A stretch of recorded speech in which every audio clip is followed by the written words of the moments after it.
Good afternoon, ladies and gentlemen. Welcome back to another live session on Rumination News Network. Thank you so much for joining, and I hope that we will be able to have an enlightening and informative discussion this afternoon.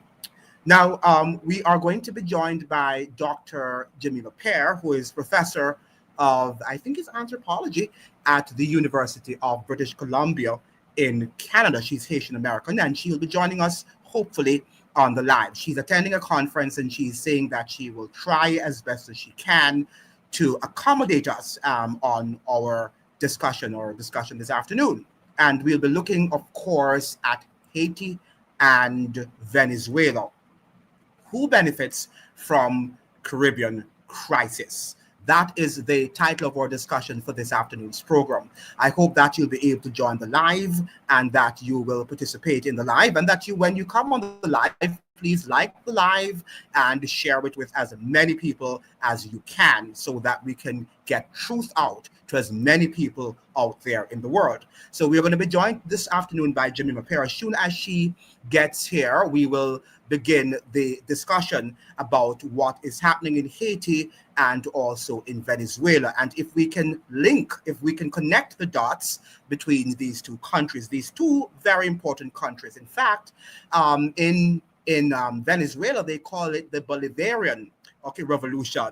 And we know that Simon Bolivar was inspired by the Haitian Revolution, and that Haiti gave a lot to Simon Bolivar when he wanted to have freed Venezuela and also South America, by extension, from the throes of colonialism and imperialism. So what two countries now that we're seeing in the news, and we need to connect the dots, and we need to make sure that we are, making good impressions, and we know exactly what is happening and how history informs. That's the whole thing, how history informs what is happening at the current moment. So today, we're diving into one of the most important and under-discussed issues affecting the region right now, Haiti and Venezuela, and the question of who is really benefiting from the Caribbean crisis. As I was saying, we will be joined by Professor Jimmy McPair. As soon as I see her in the studio, then we will let her in so that we can have a beautiful discussion. Professor Jimmy McPair, for those of you who do not know her, she is Distinguished Faculty of Arts Professor of African and African Diaspora Studies in the Social Institute, that's the GRSJ.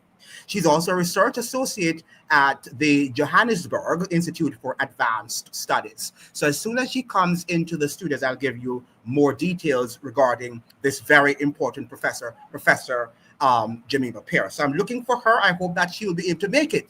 As she said, she's attending a conference, but she tried to spare, an hour of her time to have a very important dialogue with us. Now, while she is getting here and she's maybe preparing herself to get on the live, I saw this here, an article coming from the Guardian newspaper, that is from the Trinidad Guardian newspaper, and it was talking about the global, this guy here was talking about the global military hotspot. And he was talking about the fact that the state of emergencies, not the state of emergency, but the status of forces agreement was signed. Oh, she's here. So let me put her on the, okay, Professor. Good evening, good afternoon, Professor Jamima Fair. Hello, how are you? I'm doing very fine, and I thank you so much for joining us, because I know it was a last-minute invitation, and you have graciously and I'm in a consented. conference right now. Yeah, you told us, and I told them. So I say to them that as soon as she gets here, we have to start, because she's not going to be able to spend the whole day with us. So I am going to get now. For those of you who do not know Professor Pear, Dr. Pear is Distinguished Faculty of Arts, Professor of African and African Diaspora Studies in the Social Justice Institute. She's also a research associate at the Johannesburg Institute for Advanced Study.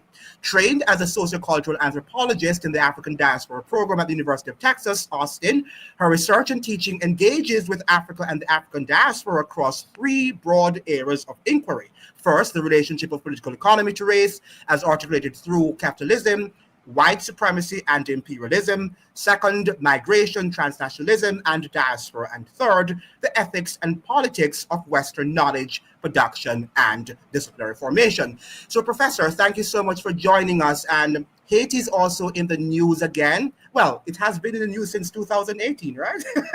I think since they were having after the ending of the Petro Carib, and Haitians were protesting against the fact that food prices had gone up and everything. What is happening in Haiti now with the gangs? Because we're hearing them saying that the gangs, what's his name, Jimmy Cherizier, is asking people to shelter inside their homes because he can't guarantee their safety. So what's going on, Professor Pierre? Yeah, well, the thing is, I heard about that one, but I actually think what's important context for the so-called gang situation in Haiti. Cherizier always makes the news, but I don't know if people know, one of the leaders of the gang, Lamos Sanjou, came on video about last week and basically implicated Andre Aped, who's one of the leading families, businessmen in Haiti, basically implying that he worked for him.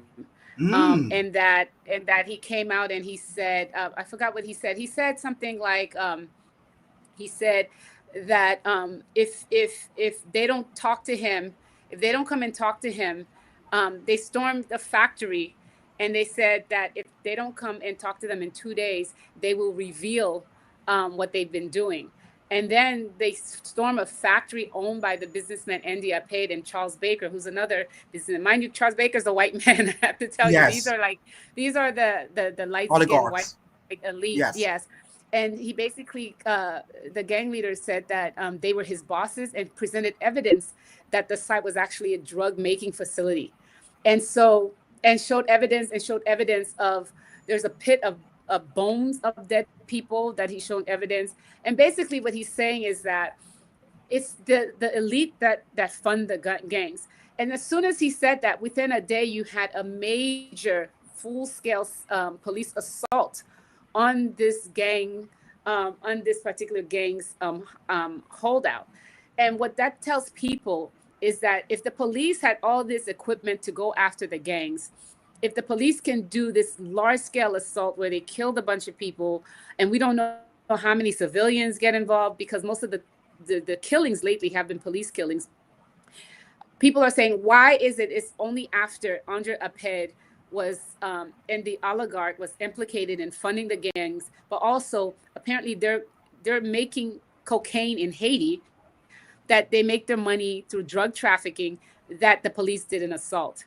And so to me, what's important, which is what I've always said, is that the problem that Haiti has is a problem of imperialism. The gang problem is a symptom of that, the symptom of the oligarchs, who are also, a lot of people think, CIA assets and work because they can get protection. And so the world thinks about Haiti as like these black people, these black gangs running around shooting people, but no one talks about the masterminds, the people who actually fund them, who funded them over the years, and do that. So what's happening right now, it seems to me like a lot of these young men who are being paid by these guys are coming out and calling them out for what they're doing, because Haiti has become a drug transport system, but it's the elite doing that. It's the oligarchy making drugs, using their factories, doing that. And I think, to me, that's very important breaking news for people to really think about when we think about drugs in Haiti. That fact that it's the elite that control it. It's the elite that control these young people because they don't get their funds. The guns come from the U.S. A lot of these elites are linked to the CIA, the so-called opposition. And so we can't talk about that. The reason it's proliferating, it's allowed to happen, is because it serves the interests of the U.S. and the oligarchy. Yes. Okay. Now, when you the last time you were on the show, you made the link that the embassy, the U.S. embassy, was close to one of the gang areas. Could you explain that in terms of, could you tell us, our audience, what that's about? What people always say that they're like, these gangs are a problem and so on and so forth. And so people point out, I forgot which gang is, and people who know better than me will tell you the name. But some of these gangs really, function right near the U.S. Embassy. The U.S. Embassy is like in Port-au-Prince. By the way, the U.S. Embassy, I don't know if Lebanon's embassy is bigger now, but it's still the fourth. The U.S. Embassy in Haiti is the fourth largest in the world.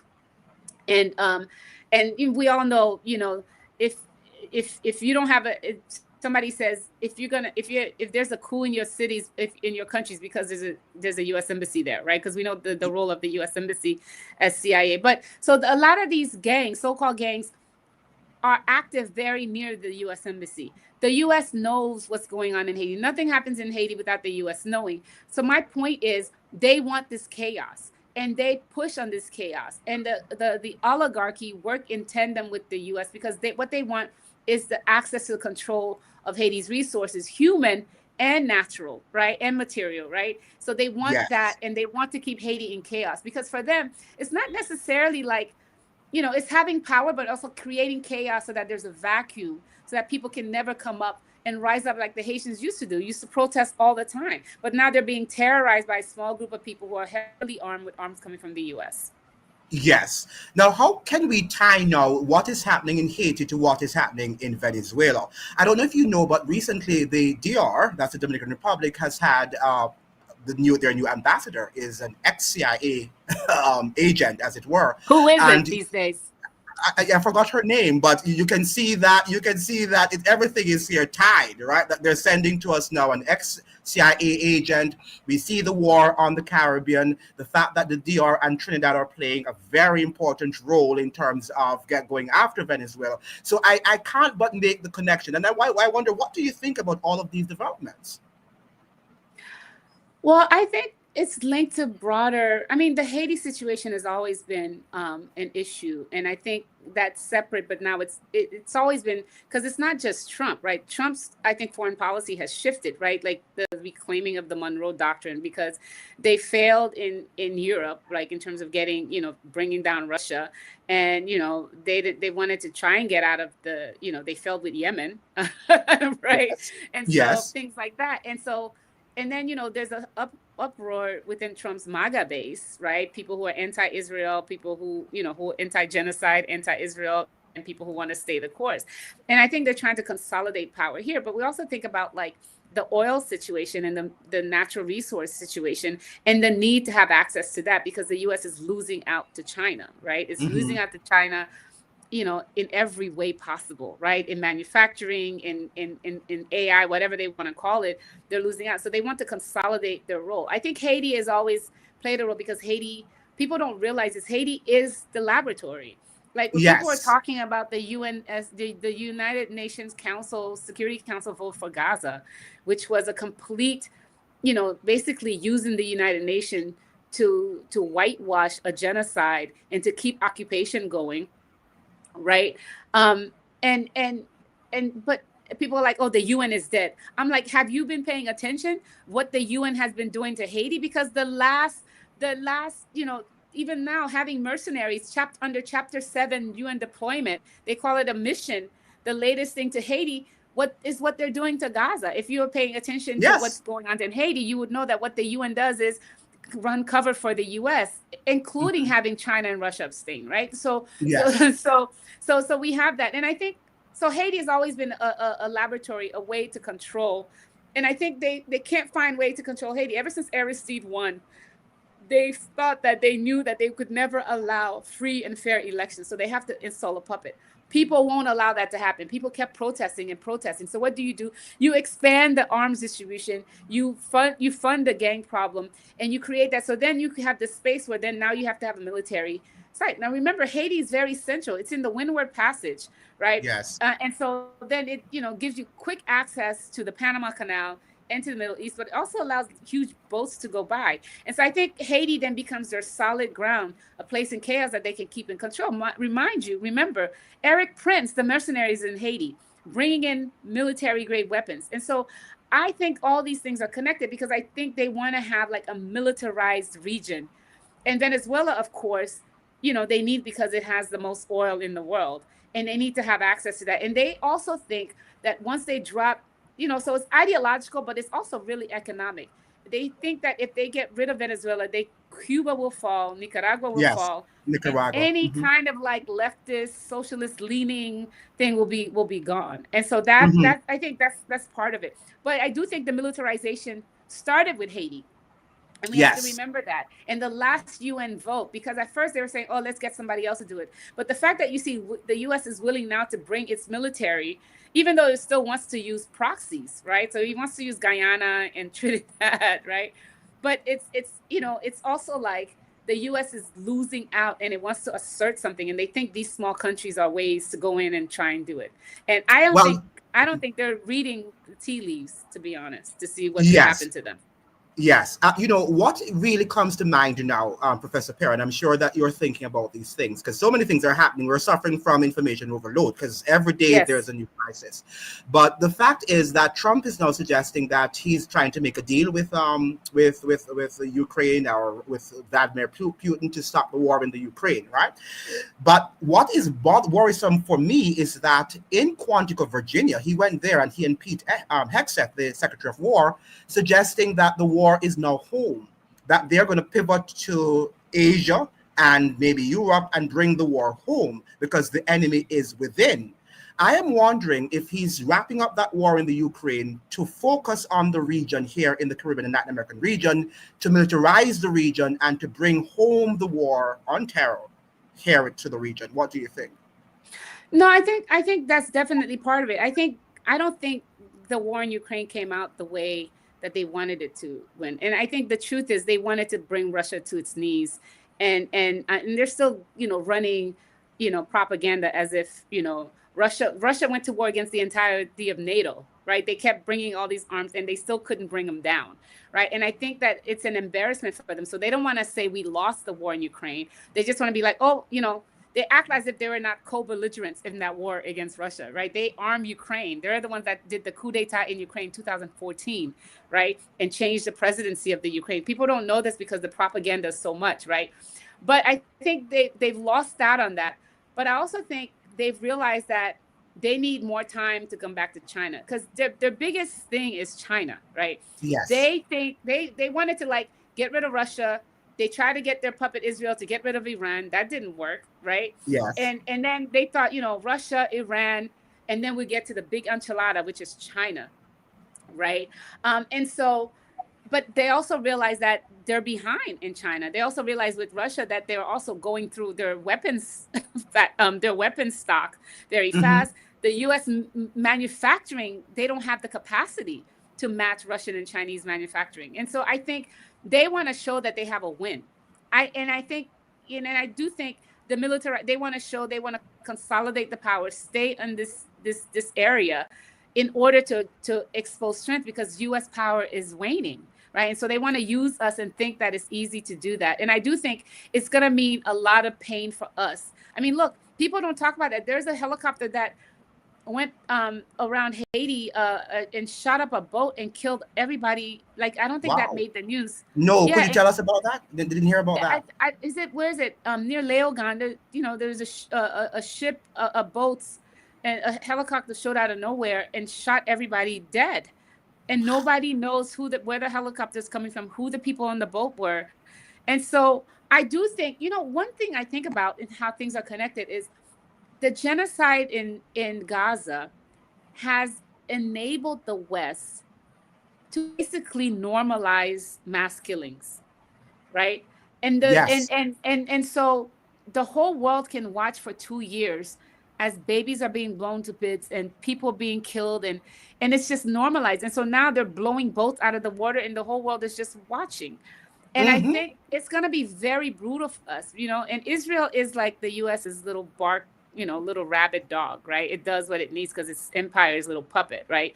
And people Absolutely. think Israel controls the US. No, the US gets Israel to do whatever it wants. Absolutely. And so the Israel pushes, it pushes the red lines. It allows it to do that, right? To see how much they can get away with. And I think that's what's going to come home. It's going to come home within the US. You see what's going on with ICE, right? With the immigration Yes. arrests and Yes. so on and so forth. But it's also going to come in the region. And my worry is that it's going to be very violent. The way that Israel did a decapitation strike on Iran, they're able to like kill all these military leaders, all these scientists and so on and so forth.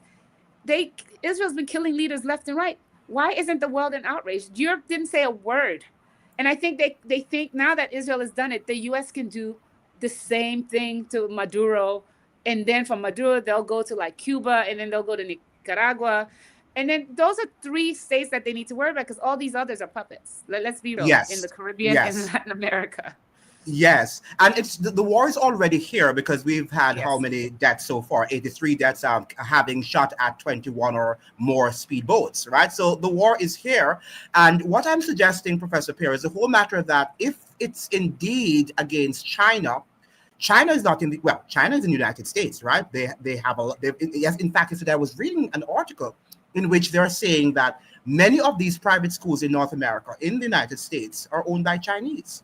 So when we see the war here, they're telling us that they're after China. They want Chinese investments out of the region, and they're competing with China and Russia. But yet China owns a lot of America. How can we really parse through all of that hypocrisy and contradictions? Well, yeah, I mean, I don't know. I didn't hear that part about China's, owning a lot of U.S. schools. But I even do real think, estate, you know that they own a lot of well, real yeah, estate in America.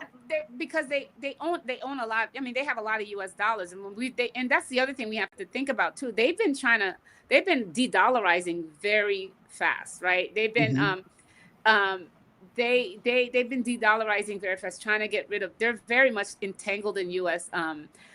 Thing, but I don't think actually. I don't think they were anticipating China's rise to be that fast. I Hmm. think they thought China would always be the place where they get cheap labor, cheap resources. They did not expect Chinese own innovations around like tech stuff. I don't know if you remember, I don't know how old you are, but like in the 90s or so, people used to joke, "Oh yeah, they copy everything we have," which is Yeah, true. even the And then $2,000. Yeah, but yeah. but then their products are subpar. You can't even Mhm. say that now when you compare like a Chinese EV electronic vehicle compared to like Elon Musk's. They've gone so far ahead, and I think part of it is I think they underestimated how fast China could catch up with them, intellectually, technologically, militarily. Hmm. And like I live in Canada, and what's happened now is actually they're so upset that there's so many Chinese who own property. They passed a law that basically says we can't have foreign, owners, right? In these apartments, you have to sell by 2025 or else, right? Either you live in the place or you sell it, because they don't want foreign. So I think the hypocrisy is interesting in that I do think they are afraid of China. They are, but they still want to defeat China. And I Yeah, but think they're gonna. it is very hypocritical and inconsistent because if you remember also in 2018, the New York Times and the Washington Post and the LA Times, they were carrying all these stories about these Chinese students buying spaces in top Ivy League schools in North America, at the Princetons and the Yales and the Harvards, and allowing Americans who qualified not to get in because they pay cash. They just come in and they pay for people to write their statement of interest and to just do everything on the application, and they get it, right? So at one point in time, you see the US collaborating with Chinese oligarchy, because these people are the ones who are part of the wealthy families, and they're going to be the oligarchies, right? And at the same time, they're building them, but they're saying that they're against them. It's quite confusing. Yeah, but the Chinese oligarchy is also kind of different from the Chinese, the Communist Party of China. Remember, like it's not the same as it's like a lot of the oligarchy, have left, right? And so part of that is one of the things I think we need to separate that, right? On the one sense, I think you're absolutely right, but also a lot of this the anti-China stuff in the U.S. has actually pushed a lot of Chinese scholars and scientists back to China, which has actually Hmm. helped with the revolution, right? I mean, so part That's of it's true. like, I mean, that's the smart thing. It's the same with like the Indians, right? It's like, Hmm. you know, the two largest groups of foreign students in the US are from India and China. Hmm. I know that for a fact. In fact, being in Canada now, the government is cutting, the number of international students. but all the universities are going crazy because they all depended on the funds from the international students tuition, Correct. right? So now they're Absolutely. all scrambling because they're running out, they don't have money. So, but my point is, I think we need to make a distinction between like the individual, few oligarchic people, families from China, and the fact that a lot of Chinese students did come over to the West to Yes. learn. A lot of them went back. A lot of them Yes. are, there's also indigenous knowledge production. Let's remember, China's older than the West and the US, right? And so, Yes. so I think there's a combination of things. And I do think they are, they are afraid of China. If they think they can bring you into the fold, they can. If not, they'll use you. Look, they tried to do that to Russia. As long as Yes. they can go in and rape and pillage. When the Soviet Union fell, they created all these oligarchs. They're like, okay, we're going to work with Russia as long as Russia allows us to fleece it dry. And it wasn't until Vladimir Putin, in that 2008 speech was like, there's no, why were you talking about American exceptionalism? And he put his foot down. There's still the oligarchs in Russia, but it's not the same as that Yes. it was in the 90s when the Soviet Union fell. So we got to remember, U.S. imperialism to me is a primary contradiction. And what that means is that even if they work with them, even if they use you, they know you cannot be more than them. You cannot be bigger than them. You Very cannot be well more said. powerful than them. But also have to think about white supremacy and racism, right? Yes. And so Yes. these are Chinese people. They're not white. If You're correct. and part of the ideological thing, even against Russia, is the fact that they can never accept Russia as fully white. That's why in the U.S., the propaganda of Russia, they always present Vladimir Putin as Genghis Khan because they say he's Yes. slightly too Asian, right? And so Yes. Yes. I do think we need to think about that. We need to think about the U.S. and full spectrum dominance. The idea that the U.S. always already has to be, especially once you have to follow the Soviet Union, the new U.S. foreign policy was that we have to be the global hegemon, the one and only hegemon. And we can play with you every once in a while. We'll open up because we need stuff from you. But at the end of the day, we have to be at the top. And if you look like you're going to be at the top, we'd rather be like the bullies on the play. We'd rather tear down the entire game instead of playing, instead of being on a level playing field. We'd rather tear up the playing field. And that's how Spot the on. U.S. works. Yeah, and you're spot on. You are spot on with that comment. Now, Professor Pear, if Haiti is said to have a foreign-backed transitional government, who is really making decisions for Haiti right now? The people who put together the transitional government. Look, the transitional government was picked in a hotel room in Jamaica with Mia Motley and Anthony Blinken before they brought the Haitians in, representatives from the OAS. They all sat in a room and decided who they were going to invite to the room, right? And then they handpicked the Haitians, who I'm disgusted at for accepting, right? Because including the Lavalas party, who they accepted to be part of this charade. So they handpicked them, and then they told them that the only way you will be on the transitional team is if you agree to foreign military intervention. And they all Yes. agreed to that. And so this is who handpicked the transitional government in Haiti. So how do you think this represents Haitians? This transitional government is not legitimate. There's nothing in the Haitian Constitution that allows for it. There's nothing in the Haitian Constitution. Haiti has been acting outside of the Constitution since the president was assassinated in 2021. Yes. Some analysts So the argue U.S. that. makes Yeah. decisions. Go ahead. Go ahead. The Go ahead. U.S. Go makes ahead, Jamila. decisions. They make decisions through tweets. We have the core group. Look, you talk about Haiti has been under occupation since 2004 when the UN, consecrated the U.S., French, Canada coup d'etat against Haiti. There's a core group which runs Haiti. Haiti has gotten worse from 2004 to 2025 while under occupation. So what's the problem for us? Is it something now that just emerged, or is it the occupation that we have of foreigners making decisions for us? Yes. Yes. Those are very good questions. Now, some analysts argue that Haiti and Venezuela are being punished for trying to control their own resources. In your opinion, in your view, is that accurate? Oh yeah, definitely. I mean, but Haiti, you say Haitians, right? Yeah. Yeah. Both. Oh Haiti yeah. and Venezuelans. Yeah. Oh yeah, of course. Anybody who wants to keep their not even resources, sovereignty, right? I do think there's something unique about Haiti in the sense that, Napoleon has this quote that basically said he does not want blacks to be in power. I mean, they're very Yes. clear about that. Or the U.S.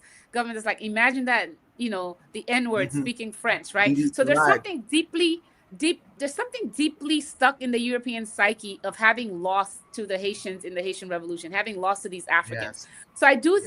think, especially the French, like deep in their minds, they're like, how dare these people think they can win sovereignty, down to like when the foreign minister Denis Paradis of Canada, when they met before they took out Aristide in 2004, they met in France in 2003 in the winter, and they're like, our discussion was whether sovereignty is a reasonable expectation for Haitians. That was the conversation that we're having. So they don't expect us to have sovereignty. But the other thing about Haiti is, unlike these other places, Haitians have always protested, and they could, no Yes. matter what, they're always protesting. And I think that's what they don't want. They want a passive population that actually doesn't, that thinks that looks down on Haitians. I do think a lot of people in the Caribbean look down on Haitians, starting from the Dominican Republic, except for the Cubans, right? They look down on Haitians. They're just like, oh, these people are always in a mess and so on and so forth. But there's something to be said about knowing who the enemy is, knowing that imperialism Yes. controls you. There's something to be said about not having all the resorts circle your island so that your people don't have access to their resources. So I do think, you know, there's one thing the Western world for the past 500 years don't want. They don't want the indigenous people or the people of the land having access to their own resources. They want to control everything. And they've been doing that Yes. for 500 years. And so Yes. one of the things, like, we cannot, the only way to have freedom is the demise of the Western world order.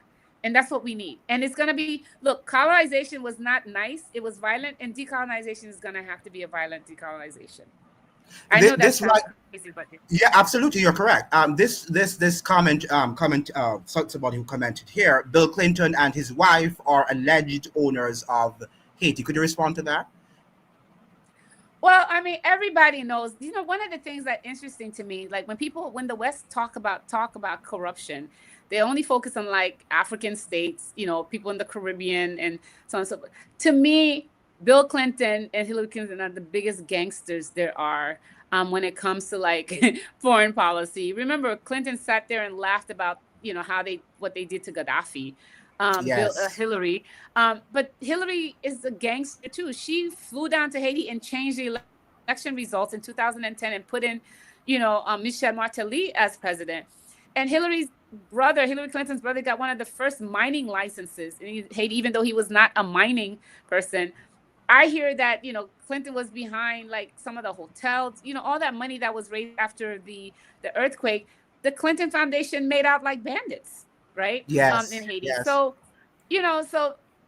it's not necessarily, they're more egregious in terms of like their greediness and having access to stuff, but they're just a continuation of U.S. graft and corruption, down to Donald Trump, who's like the master corruption, selling Bitcoin, using his you know presidency to get favors. If this was happening in Africa, can you imagine all the articles that would be written about this? Yes. You know? Yes. Yes. What are Haitian perceptions of Venezuelans? We know, because we know that give Venezuela, what we like her or hate her, that's Venezuela. We know that she is the only country in the region that wanted to share its resources with its neighbors, right? Through the Petro-Carib agreement. How do Haitians see and view the state of Venezuela? How do they perceive Venezuelans? Well, I mean, I can't talk for all Haitians except to say that we have to make a distinction between, regular people and then the comprador class that's been put in place by Yes. by the West. But Yes. all I would well, I think people should go to YouTube and find the video of when Hugo Chavez visited Haiti, see how he was received. There's a Yes. video on YouTube, Hugo Chavez, and it was incredible. They saw this man as a superstar, and the streets were packed, thousands of people. And he got out of the car, ran with them. They love that man, right? And so, because people see a particular kind of leader, they see a leader that the Venezuela, the Bolivarian Revolution as something that's important, right? And the Petrocaribe, before the thieves that Hillary Clinton put in power stole all that money, that was Hugo Chavez's gift to Haiti. If for people who don't know, Petrocaribe was a deal when oil prices were high and Venezuela was doing very well. Hugo Chavez decided that we need to have a way in the region to be self-supporting, and so he basically would sell oil to Haiti and other Caribbean countries at a discount. But also, they did not have to pay for 25 years. And when they paid, it was like, I think, 1% interest. And so Yes. basically, you would provide the oil, the Haitian government could sell the oil, make a profit, use the profit for development, and then later on, pay back Venezuela. Do you know that the U.S. forced the installed prime minister to pay back Venezuela the last of that Petrocaribe Yes. fund? So that's what I'm Yes. saying. So this is what Venezuela has meant to Haiti. It has meant, self-determination, collaboration in the region, not the way the U.S. works. And it makes me sad to see, the leaders of Trinidad. And I'll say the leaders, not the people. The leaders of Trinidad, Guyana, Jamaica, really fall into, like it's a depressing It is. time, because It I is. think about like the radicals from Trinidad, CLR James, you think about Frantz Fanon, you think about all these people coming from the region, and now Marcus look who you Garvey. have, Yes. like now look who you have running the region. That's by design. You install puppets so that you can have these people do the work of empire and Hmm. completely forget the long history of radicalism, especially Grenada. That breaks my heart to think about Guyana, to think about, what's going on right now. And so, yeah, Yes. so for us, I think for the people who see things, and Haitians see it, because please go look for that video of Hugo Chavez in Haiti. I will. They they love Venezuela for that reason. They love Hugo Chavez, and Venezuela's always been a friend. Venezuela is one of the few places, you know, that don't support these UN mandates. Look, if we were left alone, if I was running Haiti and we left alone, the people I would reach out to help would be Cuba. Remember, Cuba helped free Angola. Yes. Cuba, I would get Cuba, I would get Venezuela, I would get Nicaragua, get the support system that we need, right, in order to help ourselves. And what we need is to get the people out of Haiti, get the foreigners out of Haiti, get the guns out of Haiti, and shut down the U.S. embassy.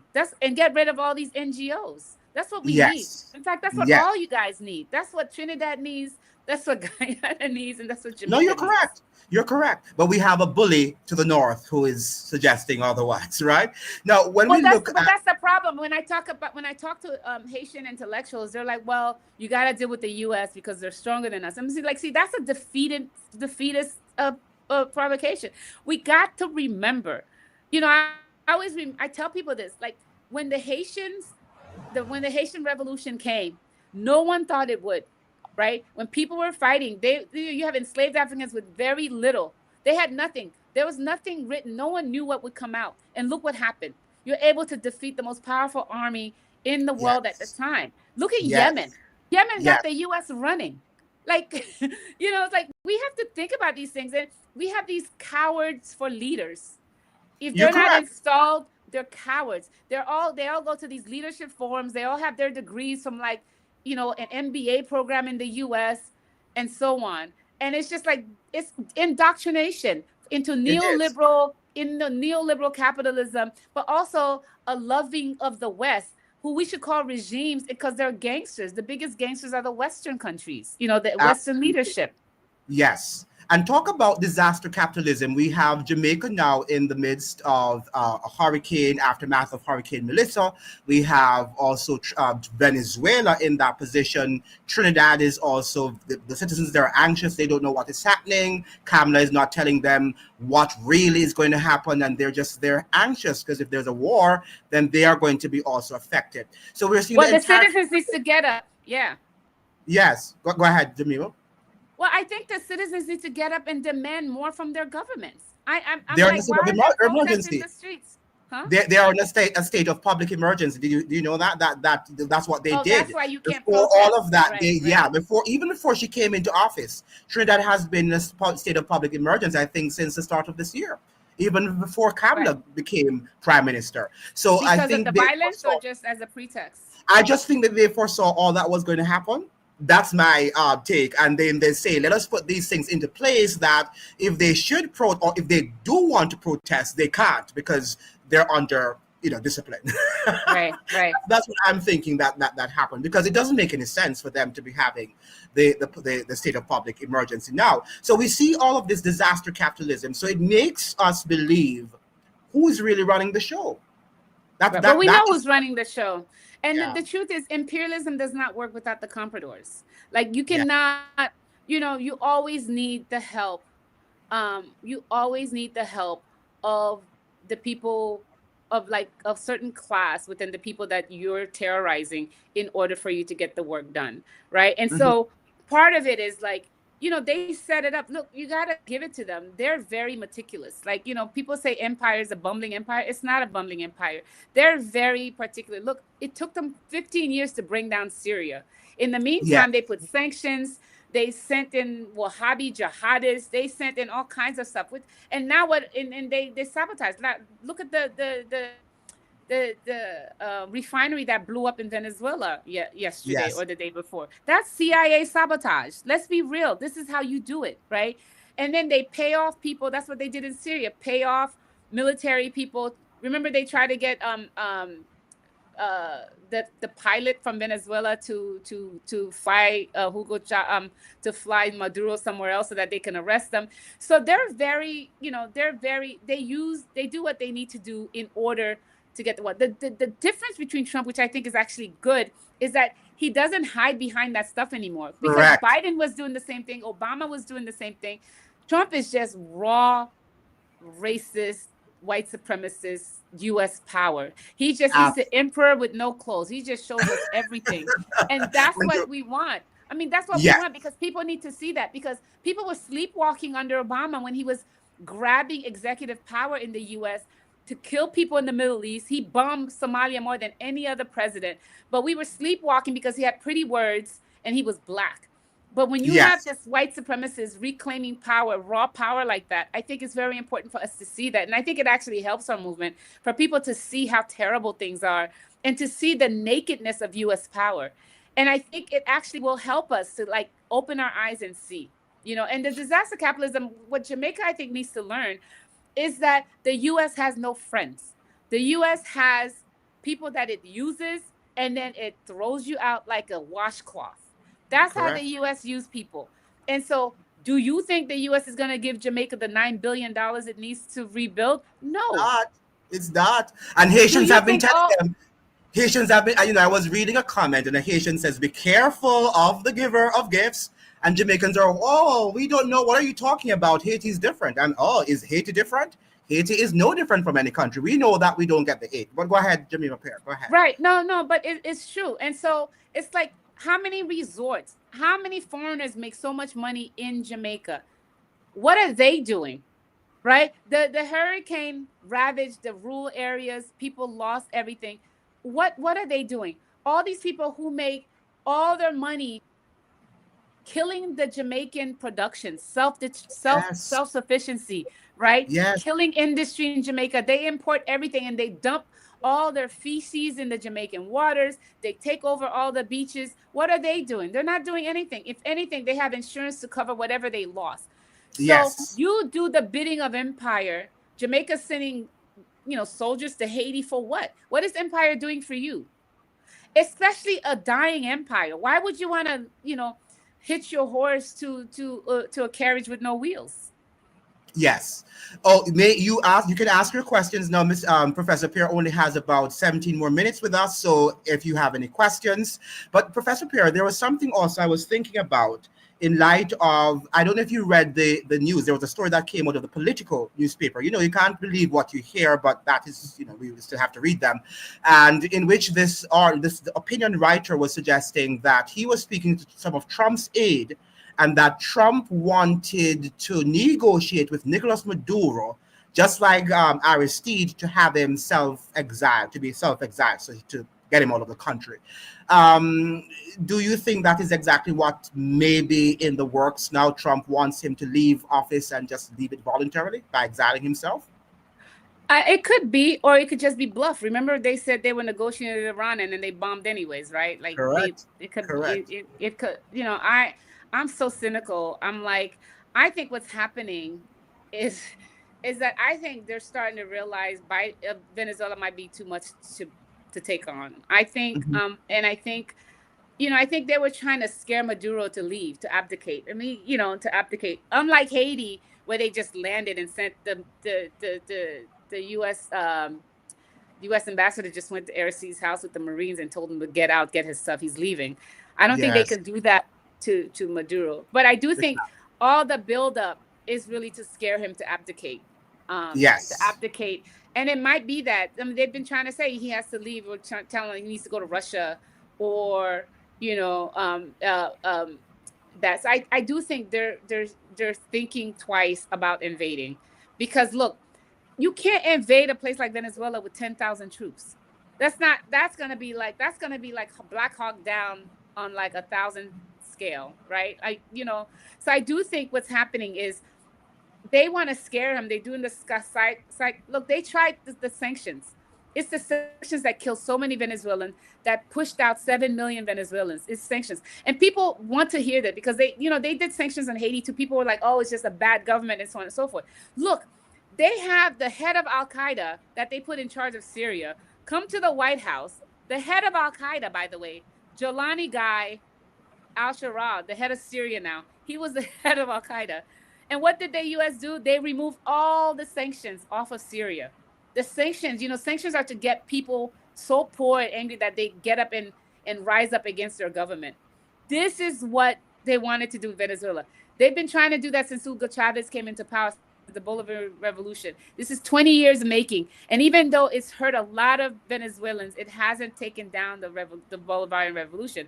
So now they want to scare Nicolas Maduro and tell him to leave, so that they can come in and put in this Machado Zionist racist chick, so that she can sell off all Venezuela's resources. Right? That's what My, they want. So I my think what these things. understanding my understanding too, they're using her. It seems to me that she might not even be chosen. They're using her that she could get him out, but it seems to me that they don't even want her. Well, And this is the she whole thing with wouldn't the last US. a They day use Jen either. City out. She Go wouldn't ahead, last a go day ahead. either. Venezuelans hate her. Like, come on. Even Yep. like the right wing don't like her. And so Yeah, correct. I do think the political story is placed in there to give the U.S. a way out. I do think the buildup is going to be too embarrassing. They do all this buildup and then they don't do anything. It's either they're going to like hit a few sites and leave like they did in Yemen or they did in Iran, or they're going to try a decapitation strike, or they're going to keep trying to, they're going to do psychological. These stories to me are psychological warfare. I think so too. But when we look at what happened in Iraq, they did a lot of psychological build up too, and then they eventually Exactly. struck. So as you said, we are cynical. You have to be cynical of U.S. Empire, because you don't know when they're going to strike, and that's the whole Especially thing. Trump. Like Trump, you can't. There's not. I don't even think even his people. And I think that's why they want boots on the ground. I think that's why they don't want boots on the ground, or they want proxies. Because I think they thought, for example, they could get Trinidad and Guyana to send people in and to start a fight. Because I do think they want that. I don't think Yes, I don't think I dare them to send 10,000 people into Venezuela and see what happens. That shit would yes. not work. Excuse me, I didn't mean to curse. That would not work. You know. Yes. My theory is that Rubio is the one behind a lot of what is happening, and probably Pete Yes. Hegseth. And I think Rubio wants to be president. I think that's one of his ambitions. And if he can get Maduro out, next Cuba, and perhaps followed by Nicaragua, I think he would be on his way to becoming the next president of the United States. What do you think? I think so, but I think empire is biting too much, and I do think Rubio's behind this. I do think at one point Trump, every time Trump comes out, it's like, oh, maybe I'll talk to him, and then the next day he Correct. changes his mind. And I Correct. think part of it is like the neocons that are in his. He does the same with Ukraine. At one point, it's like, I want to solve this, and then the next day, Russia, I'm going to give you more sanctions. Putin disappointed me, right? So I do think there's a fight even within the U.S. government among the ruling elite about what to do. And you have the neocons, but then you have his base who are like, we were tired of these foreign interventions. Like the US base does not support regime change anymore, right? And so I mean, not the USA, but his MAGA right-wing base, right? And so I do think there's a fight going on, and it goes back and forth, and I still think they're trying to decide whether or not to go. But I also think they've gone so far ahead that they have to do something now, before um be to not lose face, you know, because I don't know, I don't see how they can get out of the Caribbean right now without attacking something. Yes, I don't think they can go in, because it seems to me what they're saying is that they probably can get in, but will they get out? Oh Because no. Venezuela has a lot of jungles and mountains and all of that stuff, so it's going to be difficult to they probably can get in. But what do you think about the fact that they were actually striking speedboats on the high seas, and then Trump is suggesting that very soon he's going to move on land? So I am wondering, what does he mean by that? Does he mean that if you can be on a bus, for example, or in a taxi, and they perceive that a drug running person is inside, or a narco terrorist, what they call narco terrorist, will they shoot at a moving vehicle like that and kill people? What Well, do you yeah, think? but the way I want to answer that is, we've had 30 years of the war on terror. Do you know what they've been doing in the Middle East, in East Africa? Yes, They've been yes, killing people nonstop. Somalia is the yes, most bombed country. They send drones. They kill civilians. In fact, under Obama, I think it was either under Obama or George W. Bush, where they decided they kill them and then designate them as terrorists. So what's happening in the Caribbean, right? It's like 80 people, 90 people now. They've yes, killed hundreds of thousands in the Middle East since 2001. Like yes, that. They'll go in and send drones in. Somalia, they bomb people. Remember when there was a tribal circle in Yemen, and Trump just bombed it and said, oops, yes, they were terrorists, right? So yes, this has been going on. This is normalized in the Middle East. And that's what we have to see. Our futures, our world is connected. And we yes, all have to come together and fight against the imperialists, because yes, what's happening now in the Caribbean seems new, but that's because the killing in the Middle East, the drones where US are killing citizens, you could be sitting there, you could be sitting there, and then your family's wiped out, and then they're like, "Oop, that was a terrorist." And then they that's define what I'm terrorist saying. anybody at between 5 and 90. If you're male between some age and 90. So Yeah, what's happening there is what's happening here is what's been happening there for a long time. So it's just bringing what they've been doing in West Asia yeah. to the region, and then also, but it has to make us remember what they've been doing over there, and they're gonna get away with it here because they got away with it over there. Who is an enemy combatant? When they talk Right. about this, yeah, who's an enemy combatant? Could you tell us what that Right. is? Well, that's why they changed the law, right? And so, you know, the US makes laws and change law. That's why they say rules-based international order, and they don't say, I think it was this law-based international order, right? There's a big difference, That's right? what they're using They now. The they rules-based, could rules-based they international order. right, Right. right. Because not law-based international, because it's against Mhm. international law. But Yeah. yeah, remember the US changed the term from, used to call them prisoners of war, Hmm. and based on international law conventions, you have to actually treat prisoners of war in a particular way. You have to give them access to lawyers. You have to treat them with due process. What did George W. Bush do? They changed it to say that that these are enemy combatants. They're not prisoners of war. So then they don't have to treat them well. And then they changed the definition of torture, where Yes. torture was just right when you're about to die, right? So you can waterboard somebody until they're about to die.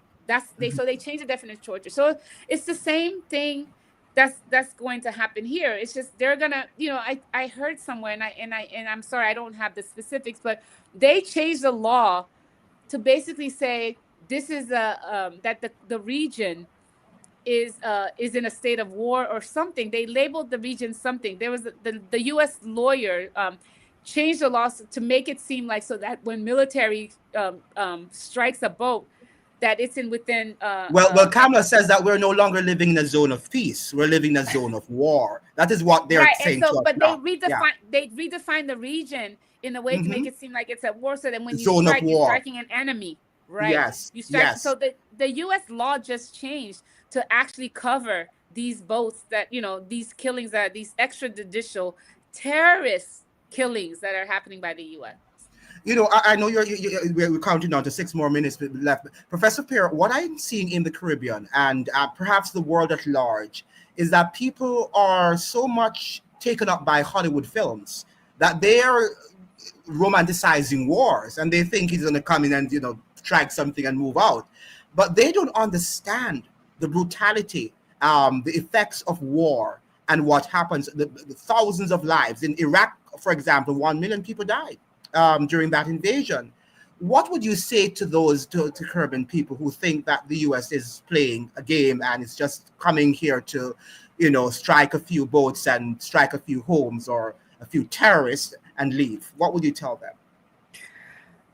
I think they should watch Gaza. I think Yes. what do you think a bomb does when you send a Yes. tomahawk missile? What do you think it does to somebody's body?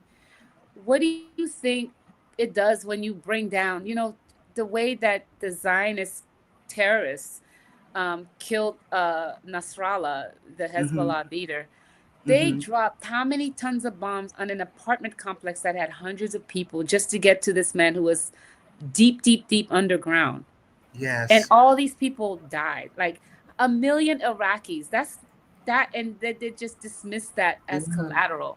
Right. So, but one of the things you have to think about Hollywood as a way that empire does propaganda, right?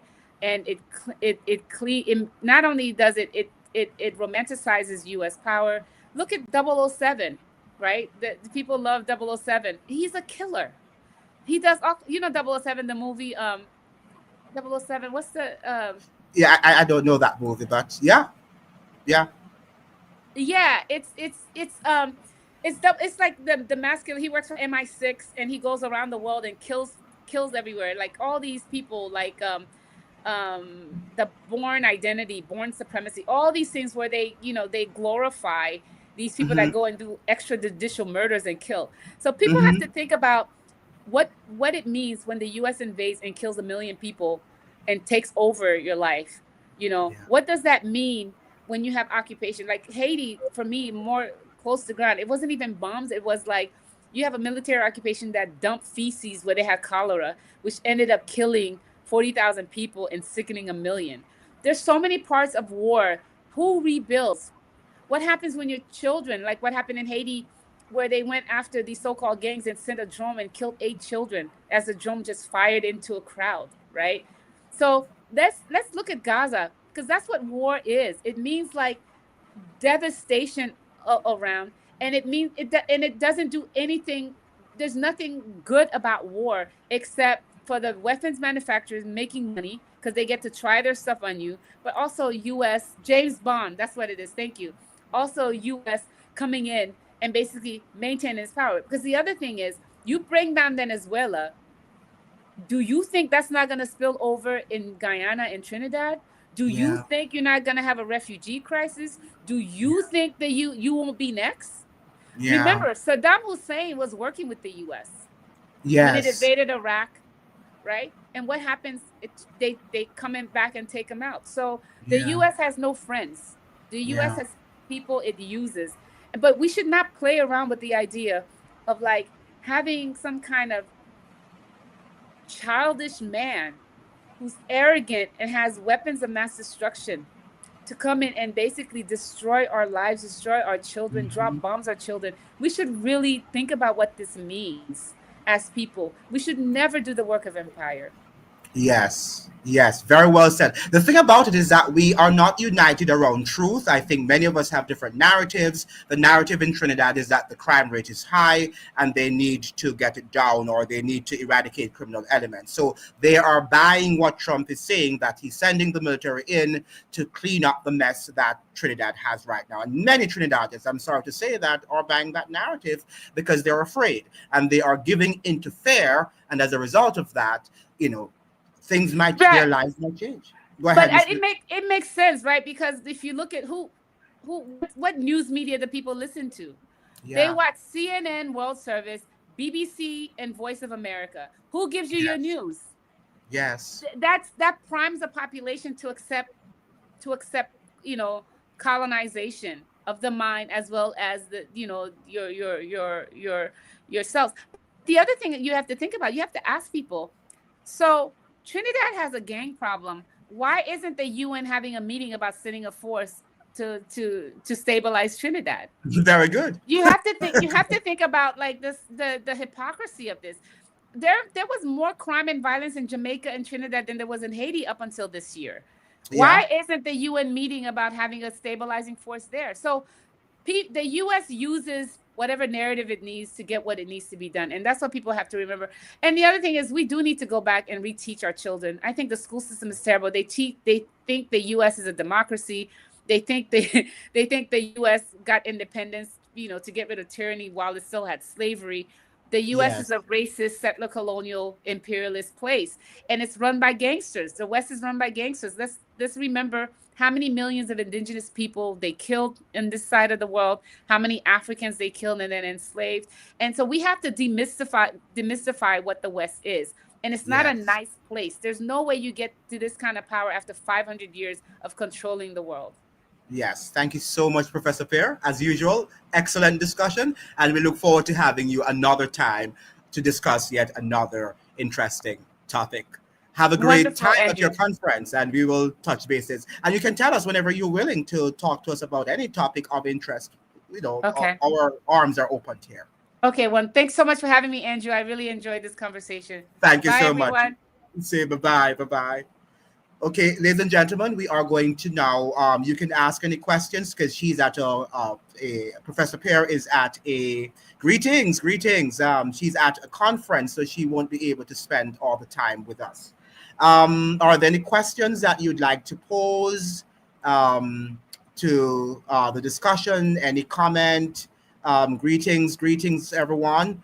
Make sure that you are sharing the live, you're liking the live, because it's a very interesting conversation that she and the knowledge that she shared with us and her candidness. That's what I like about her. She's not about, prettifying anything. She speaks openly and candidly. That is what we're lacking in our, particularly among our scholars or so-called scholars around the world. People are just there to speak diplomatically, and they're not there to say things as they really are. So I want to thank Professor Pear for joining us this afternoon. And if there's no other information, on Sunday we have another live that is going to talk about African Americans versus FBAs and African blacks, and talk about some of the things that are pertinent to what we call the Black community. If you can join us on Sunday with, again, Mr. Gerald Pereira, I'd like to see you. That we can also have, and it begins at 4 p.m. That is Atlantic Standard Time. So our discussion is going to be the FBAs versus African versus Caribbean and African blacks, and we would like to have a very stimulating discussion this Sunday at 4 p.m. Atlantic Standard Time. Any questions? Max Blumenthal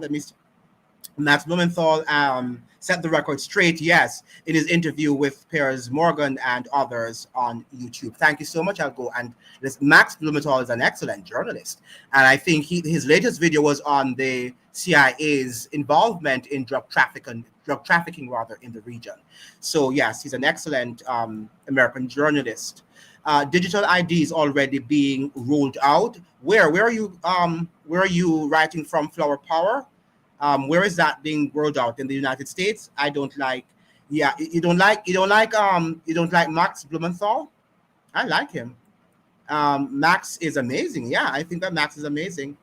Um, his dad is Clinton confidant. Oh, his dad? Okay, I didn't know that.